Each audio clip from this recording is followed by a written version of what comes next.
Hello, will you not assist with the household duties appropriately? If you're going to act in that manner as a spouse, please depart. I sat there and was stunned by my mother-in-law's remarks. She looked at me with a chilly, piercing stare. Francisco has us now, and we no longer require your assistance. You always appear so fatigued and appear to achieve nothing. Why is that? My sister-in-law, who never helps around the house, said to me in an uninterested tone. Francisco, this is excessive. Don't you think your mother's and sister's comments are too much? I'm also doing my best, I mentioned when I asked for help from my husband. He responded with a condescending demeanor. I concur with my mother and sister. I'm occupied with work, and I'm in trouble if you don't assist with the tasks. Moreover, my relationship with the new part-time woman is advancing, and you're just excess baggage. Can you promptly pack and relocate? As I was taken aback by Francisco's remarks and observed the reactions of the three, they all seemed to hold me responsible. A fury I couldn't articulate surged in my chest. I took a deep breath, composed myself, and stated I understand. I require some time. My in-laws, who had depended on me so much until now, were beginning to unravel. My name is Michelle. I'm 32 years old. I am employed and spend my days striving in both my job and household tasks.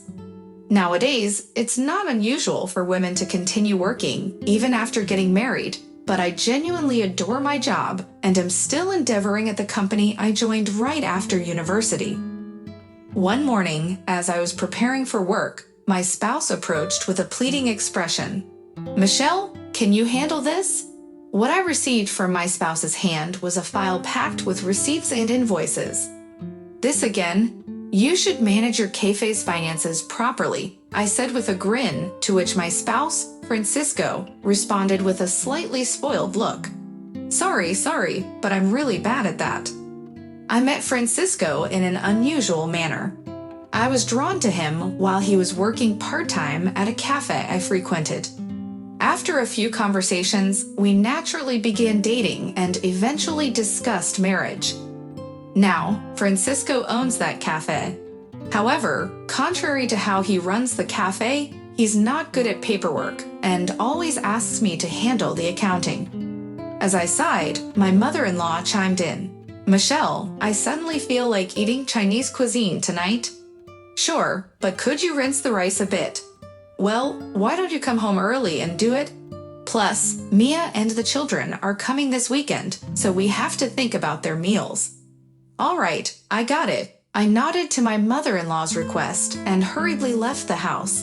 Before getting married, I was excited about my new life with Francisco, but he suggested, my mom's lonely by herself now, so why don't we all live together in our big house? So now I live with his mother. To put it lightly, she's not good at household chores. When we moved in, the house was a bit of a mess. After my father-in-law passed away, she started living on a pension. However, she usually spends it on dining out or ordering food. Francisco appears to believe that household tasks are a woman's responsibility, so it becomes entirely my duty. Francisco's sibling, Mia, sometimes brings her children over. Whenever she does, my list of tasks increases, and I can't help but think again. Another chaotic weekend is approaching. Weekends are valuable opportunities to recuperate from the usual fatigue. Yet my sister-in-law's kids would request to play or express hunger. I found myself preparing meals in the kitchen and also entertaining the children. Then my sister-in-law revealed surprising news. Michelle, I'm getting divorced, and we'll be relocating back here with the kids next month.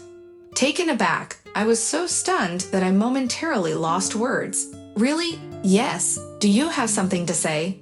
No, I was just thinking. It must have been challenging. When are you moving? I want to move as soon as possible.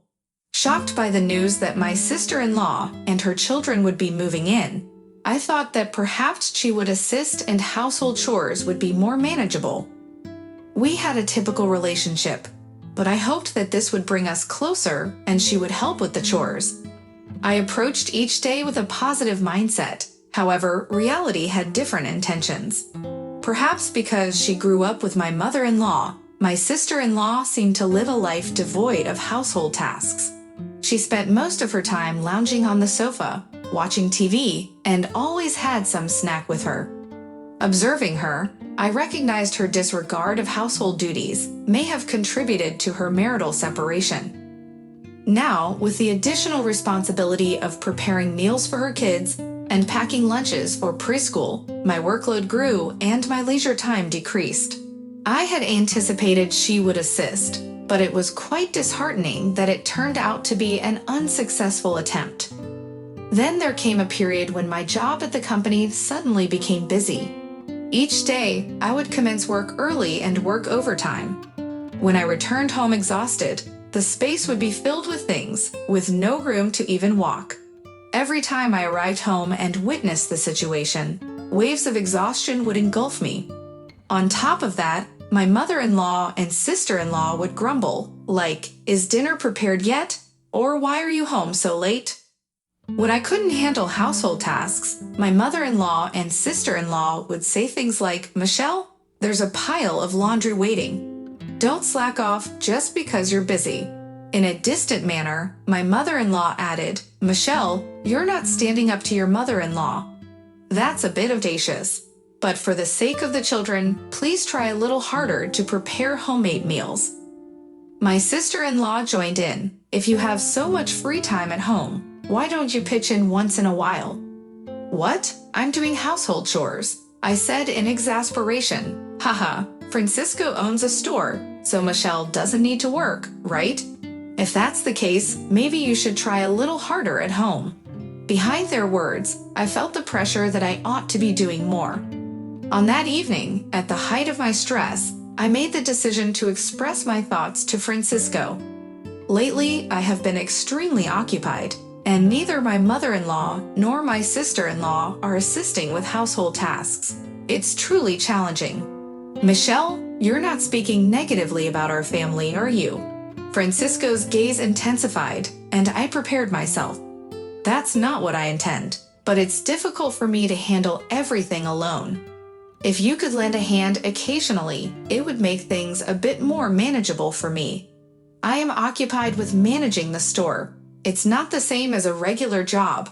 Household chores are the responsibility of the wife, correct?" Despite feeling somewhat let down by his response, I sat and pondered for a while. A brilliant idea suddenly occurred to me. I had a moment of inspiration. Could this be effective? I silently celebrated my success. I promptly retrieved my smartphone, accessed my preferred online store, and began adding essential items to the cart. After completing the purchase, I went to bed feeling content. A few days later, my new electronic household appliances, which would soon become indispensable to me, were delivered to our home. The latest washing machine, a cleaning robot that tends to every corner of the room, and a rice cooker that prepares delicious rice with minimal effort. Each of them was a savior, making my daily life just a tad easier and more pleasurable. As I was setting up the new washing machine, my mother-in-law and sister-in-law suddenly appeared with surprised expressions. "Wait, Michelle, you acquired such a fancy washing machine. But the previous one was still functional, wasn't it?" Smiling kindly, I responded, "The previous one took a bit too long, and I heard this new one reduces the laundry time." Their gaze then moved to the cleaning robot and the new kitchen appliances. "See, I've also upgraded these," I mentioned, displaying them a bit. "All these things, cleaning robots and convenient cooking appliances." "Michelle, come over here for a moment," my mother-in-law said. Inside the room, upon seeing the slightly surprised expressions of my mother-in-law and sister-in-law, I smirked to myself. Francisco sat next to me, and the four of us began our discussion. "Hey, why did you purchase so many things?" My mother-in-law raised her voice. "Do you truly require all these new appliances? Isn't it simply because you want to make things a bit easier?" she continued. "Well, I thought it would be pleasant if things around the house could operate a bit more efficiently," I replied with a slightly troubled expression. But my mother-in-law interjected, "Depending too much on machines, aren't we?" The sister-in-law waved her hand, but I answered, "But Michelle, the appliances we had can still be used." Francisco nodded in agreement with his sister. In a soft voice, I murmured, "Maybe you're right." There was a hint of anger in my mother-in-law's eyes. "Are you even considering our household?" I stumbled over my words. "I really am, but I'm just a bit exhausted." My mother-in-law raised her voice enough. "I can't believe you're our daughter-in-law." My sister-in-law, with a repulsed expression, remarked, "I'll watch over Francisco. We don't need someone like you here." When I gazed at Francisco, he stated easily, "I comprehend what Mom and Sis are saying. It's a bit challenging to have a wife who doesn't do household chores." Observing Francisco's countenance, my heart felt heavy. He continued with a frigid grin, "I have my own store, so I decide how to use my money. But being with someone who spends on anything and everything might be challenging. Why has it come to this?" Despite being shaken by his words, I looked into Francisco's eyes and calmly stated, "All right, I'll look for a new home. That's preferable. Finally, you understand. I'll feel much better without you around," he replied. Hearing those words, I felt a surge of indescribable emotion. I took out something I had already prepared from a corner of the room. In my hand was a divorce document already filled out. I had it on hand, anticipating that something might happen someday. "Oh, you had this prepared beforehand? Well, it doesn't matter. I'll sign it. Enjoy your new life." Smugly, Francisco signed the papers. That night, I moved to a nearby weekly rental apartment with just the bare essentials and the divorce paper. No one tried to stop me when I left. Did they ever really care about me? After submitting the divorce document at the city office, I found a stylish apartment to start fresh. During this time, an unexpected opportunity came my way, a promotion I had been putting off because of my family situation. I seized this opportunity and started working as a department manager. Every day, while I devoted myself completely to my work, I experienced a renewed feeling of achievement. Amidst these hectic days, my phone rang. The caller ID displayed it was my ex-mother-in-law. I thought, we have no connection anymore, and without checking her message, I swiped to reject the call. My new life had started, and I wouldn't dwell on the past. A year passed quickly. One weekend, as I was unwinding in my room, listening to my preferred music, my phone rang once more. To my astonishment, it was my ex-mother-in-law. Wondering what she wanted after all this time, I answered. "Hello, is something amiss?" I inquired. She hesitated for a moment and then asked, "How's your new life?" Despite her inquisitive tone, I responded cheerfully, "It's fantastic. I adore my new apartment, and work is going well. I even received a promotion and am living freely." "That's good, Michelle. Can you return home?" I was surprised and blurted out, "Why?" "We're having financial difficulties," I thought to myself. I knew it and replied, "Definitely not. Francisco's cafe only earns about $1,000 a month, right? If no one else in the family is employed, things could be tough." "You were aware of that?" Yes, Francisco's cafe wasn't doing well. I was fully conscious of its financial situation since I managed all the accounting. But he pretended to be the successful owner without understanding the true state of his business. It was almost comical how clueless he was. I managed all the financial matters and purchasing. Naturally, I was aware. She appeared surprised. "You were aware and didn't inform us? And we were unaware of your success in such a large company or your significant contribution to the household expenses." "Yes, I contributed over $3,000 each month. Because of that, you all coped." The reality was to fill the gap in Francisco's business losses. I utilized my income. He seemed completely oblivious to the situation, and after I departed, it seemed like reality struck hard. "Michelle, could you please return?" Inquisitively, I inquired, "So how is Francisco's cafe performing now?" She sighed, "We might need to close soon, and the part-time employees keep resigning." I remarked with a slightly smug expression, With that somewhat disorganized management style, it's difficult to sustain it for long, isn't it? His small amount of pride doesn't assist. Not performing proper work, I mean. How many women out there do you believe would be willing to support a man like that? My former mother-in-law was momentarily speechless. Given my somewhat mocking remark, suddenly she said, "Wait, I'm a bit occupied now.